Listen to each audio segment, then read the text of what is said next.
هي بركة الوقت راحت فين؟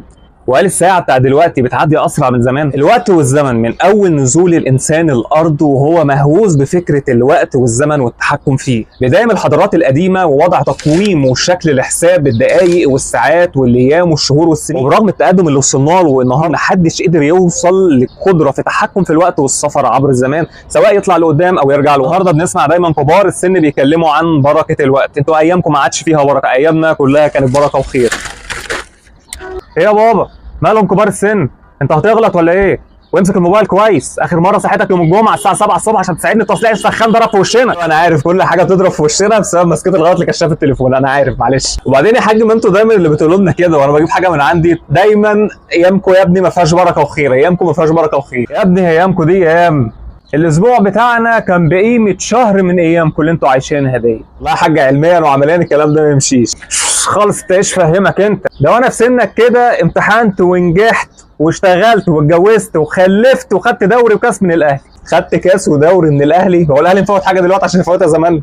هو يا حاج القصه كلها عامله زي السبرتايه اللي انت تشرب عليها القهوه دي. السبرتايه بتستوي ابطا عشان نار السبرتايه اهدى من نار البوتاجاز، مش عشان القهوه فيها بركه. على سبيل المثال يا حاج انت زمان كنت بتسافر بعربيه ابطا من دلوقتي. زمان ما كانش فيه موبايل او سوشيال ميديا او كم التكنولوجيا والحاجات الكتيره جدا اللي بتسرع من رتم اليوم. الحاجه اللي كنت بتعملها زمان في ساعتين ممكن تعملها النهارده في 5 دقائق. وعشان انتوا حضرتوا العصرين يا حاج فحاسين بالفرق الرهيب ما بين زمان وما بين دلوقتي.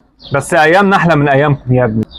يا حاج لو على البركه فعلا ايامكم كانت كلها بركه وخير عكس ايامنا. بس لو هنمشي بمبدا ان مفيش حد بياخد كل حاجه، على قد ما كانت ايامكم فيها بركه وخير بس كانت صعبه ومشقه. على الاقل اسلوب الحياه ايامها ما كانش اسهل من دلوقتي بكتير. العصر بتاعنا ما فيه اساليب تسليه كتير وترفيه كتير وحاجات بتسرع رتم اليوم كتير، بس ناقصه الخير والبركه.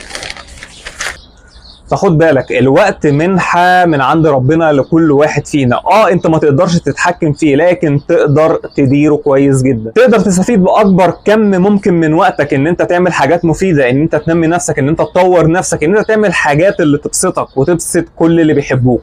وفي تطبيقات كتير على الاب ستور تقدر تنزلها وتدخل عليها الانشطه بتاعتك والوقت بتاعك وهو بينظم لك الوقت بتاعك. وفي مقوله بتقول ان الوقت هو الماده الخام للحياه. الوقت كالذهب ان لم تدركه ذهب. ولحد هنا خلصنا فيديو عن الوقت والبركه. ربنا يبارك لينا في اوقاتنا كلها ونستخدمها دايما في الصالح وفي الخير. لو عجبكم الفيديو ادعمونا بلايك وشير. كنت معكم مصطفى سعد والسلام عليكم.